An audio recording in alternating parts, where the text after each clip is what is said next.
રાજકોટના ધોરાજીના ગ્રામ્ય વિસ્તારમાં આતંક મચાવનાર દીપડો પાંજરે પુરાયો। મોટી પરબડીમાં દીપડાના આતંકથી લોકોમાં ભયનો માહોલ ફેલાયો, જેથી વન વિભાગને જાણ કરવામાં આવી અને વન વિભાગની ટીમે સમીમાં પાંજરા ગોઠવ્યા।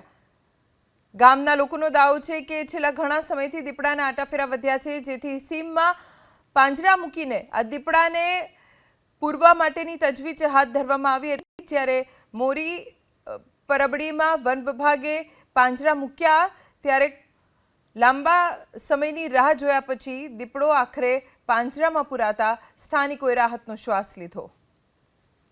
રાજકોટના ધોરાજીના ગ્રામ્ય વિસ્તારમાં આતંક મચાવનાર દીપડો પાંજરે પુરાયો। મોટી પરબડીમાં દીપડાના આતંકથી લોકોમાં ભયનો માહોલ ફેલાયો, જેથી વન વિભાગને જાણ કરવામાં આવી અને વન વિભાગની ટીમે સમીમાં પાંજરા ગોઠવ્યા।